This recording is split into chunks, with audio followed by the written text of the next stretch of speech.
বন্ধুরা আজকে একটা ইন্টারেস্টিং বিষয় তোমাদের সাথে শেয়ার করব। সেটা হচ্ছে ধরো হঠাৎ করে তোমার অ্যাকাউন্টে কেউ যদি টাকা পাঠায়, কত হতে পারে আজ করো তো? 50,000, 1 লাখ, 2 লাখ, 3 লাখ, না তারও বেশি, 4,30,000 টাকা। একটা মেসেজ আসছে 4,30,000 টাকা, তখন তুমি কি করবে? আসলে ঠিক আমার বেলায় সেরকম কিছু হয়েছে। আজকে সকালে ঘুম থেকে উঠলাম, ফোনটা হাতে নিলাম, নিয়ে হঠাৎ করে দেখি যে আপনার অ্যাকাউন্টে 4,30,000 টাকা যুক্ত হয়েছে। আমি কি করব? তো আমি প্রথমে বিষয়টাকে খুব স্বাভাবিক নিয়েছি।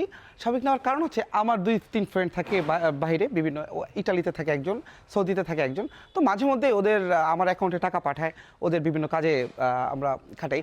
কিন্তু ওদের দুজনকে ফোন করার পরও হচ্ছে ওরা বললো যে না আমরা তো কোনো টাকা পাঠাইনি। এখন বিষয় হচ্ছে এই টাকাটা কার, এই টাকার মূল মালিককে? তো আমি ব্যাংকে গিয়েছিলাম, তো ব্যাংকের কর্মকর্তার সাথে কিছুক্ষণ কথা বলেছি। তো এই টাকাটা কোত্থেকে আসছে সেই বিষয়ে আমি একটু আলাপ করলাম। তো ওরা মোটামুটি যেটা বললো যে অগ্রণী ব্যাংক থেকে এই টাকা ঢুকেছে। 10টা-11টার দিকে আমার টাকা ঢুকেছে, কিন্তু এখন পর্যন্ত একটি ফোন অথবা কিছু আসেনি। তো এই মুহূর্তে আমার কী করণীয়, আমি কি করব? তো ভেবে পাচ্ছি না। আসলে 4,30,000 টাকা কিন্তু বিশাল ব্যাপার। এই 4,30,000 বর্তমানে, যেমন ধরুন একটি মোটামুটি ভালো মানের একটা বাইক কেনাও পসিবল, যেটা পুরুষের, ছেলেদের, বিশেষ করে ছেলেদের হচ্ছে এটা একটা দুর্বল পয়েন্ট। কিন্তু এখন তোমরা বলো এই 4,30,000 টাকা দিয়ে কী করব? তো জানি না এটার মালিককে। মূল মালিক যখন আমার অবশ্যই যদি তার টাকার মায়া থাকে তাহলে তো অবশ্যই আমাকে নক করবে।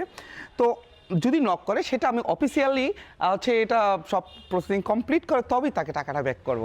আর যদি না হয় সেই ক্ষেত্রে এই টাকাটা দিয়ে কী করা যায় বন্ধু? তোমাদের কাছে মূল উত্তর আমি খুঁজে পাচ্ছি না, তো তোমরা উত্তরটা আমাকে দেবে বন্ধুরা। তো বন্ধুরা পরবর্তী আপডেট দেখার জন্য অপেক্ষা থাকো, দেখো কি হয়।